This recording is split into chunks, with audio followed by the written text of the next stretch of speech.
बाग हर हिंदुस्तानी की आंख नम कर गया। इस कांड में कितने मासूमों की आहुति चढ़ गई, इतनी हैवानियत से इंसानियत कत्ल कर दी गई। जलियांवाला बाग के हत्याकांड ने आज़ादी की आग में घी देने का काम किया। मासूम औरतों, बच्चों की दर्द भरी चीखें और सिसकियां इनकलाब का गूंज बनकर उभरी। लाला लाजपत राय, भगत सिंह, राजगुरु, सुखदेव सरीखे क्रांतिकारियों ने भारत की इस जमीन से विदेशी दरिंदों को निकाल फेंकने के मंसूबे मजबूत कर लिए। 8 अप्रैल 1929 लाला लाजपत राय के नेतृत्व में साइमन कमीशन के खिलाफ एक भारी जुलूस निकाला गया। Simon commission, Simon commission, Simon commission, Simon commission, Simon commission, Simon commission, Simon commission, Simon commission, Simon commission. बेवकूफ इंडियंस, तुमको हमारी बात समझ में नहीं आती। Stop this. Simon commission. नहीं मानता। आई से स्टॉप दिस। लाला जी आप आगे बढ़ो, हम आपके साथ हैं। लाला जी संघर्ष करो, हम आपके साथ हैं। लाला जी संघर्ष करो, हम आपके साथ हैं।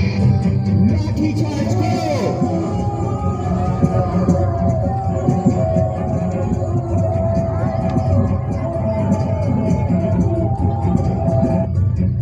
लाला जी को तो बहुत गहरी चोट लगी है, उनका सर फट गया है। मेरे शरीर में लगी एक एक लाठी अंग्रेजी सरकार के कफन में कील का काम करेगी। ये आजादी की लड़ाई रुकनी नहीं चाहिए। ये जिम्मेदारी मैं तुम सबको सौंप कर जा रहा हूँ। लाला लाजपत राय की दर्दनाक मौत के बाद भगत सिंह, सुखदेव, राजगुरु वतन के इन मतवालों के खून में ऐसा उबाल आया जिसका सामना करना अंग्रेजी सरकार के लिए मुश्किल हो गया। अंग्रेजों को करारा जवाब देने के लिए स्कॉट और सैंडर्स को मारने की रूपरेखा रची गई।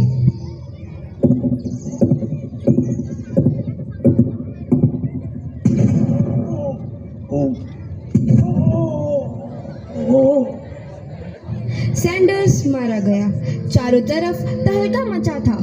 दीवारों पर लिखा था, लाला जी की मौत का बदला ले लिया गया है। भगत सिंह समेत सभी वहां से फरार हो गए।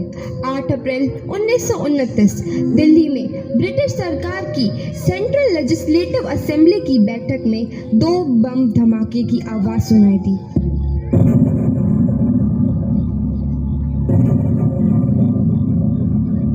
धमाकों ने अंग्रेजी हुकूमत को हिलाकर रख दिया। इस घटना को अंजाम देने वाले भगत सिंह, राजगुरु और सुखदेव ने अपने आप को अंग्रेजों के हवाले कर दिया। 1930 को अदालत ने अपना फैसला सुनाया। मुलजिम भगत सिंह, मुलजिम राजगुरु, मुलजिम सुखदेव को दफा 121 और दफा 302 के तहत ये अदालत तीनों को मुजरिम करार देती है और इस गुस्ताखी के लिए ये अदालत इन तीनों को सजाए मौत की सजा सुनाती है। सरफरोशी की तमन्ना अब हमारे दिल में है, देखना है जोर कितना बाजुए कातिल में है। भगत सिंह और किसान सिंह आगे मुलाकात में आएंगे।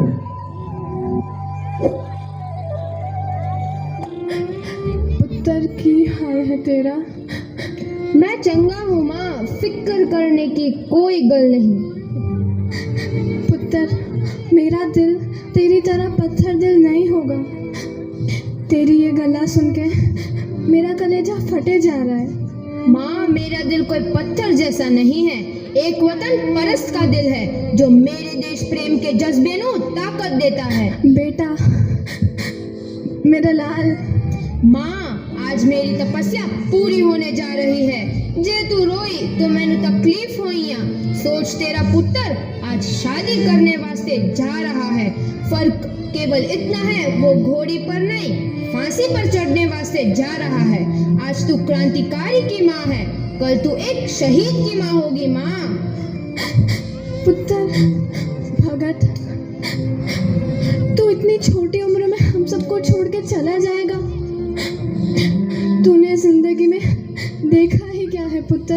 मैंने अपनी माँ देखी है जिसने मुझे एक ही बात बताई है कि बेटे, अपने देश के लिए एक बार मरना 100 बार जन्म लेने के बराबर होता है।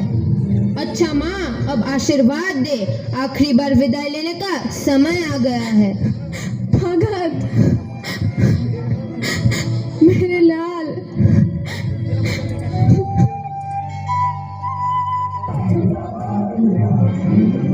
भगत सिंह, तुम्हारी कोई आखिरी ख्वाहिश?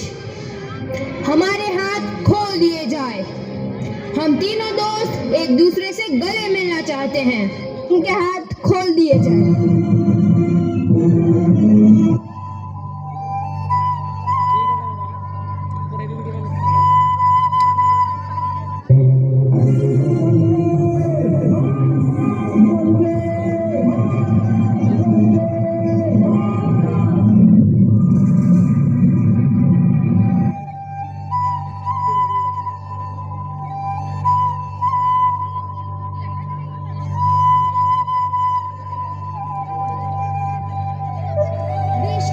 नौजवान के मन में आजादी की नई उमंग हिलोरे लेने लगी।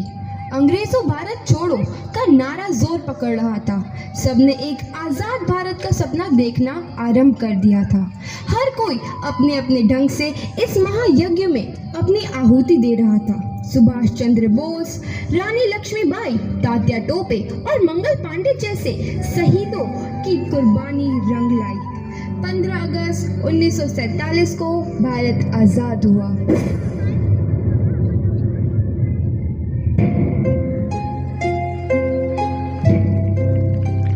जोरदार तालियां। बहुत ही सुंदर प्रदर्शन बच्चों के द्वारा दिया गया।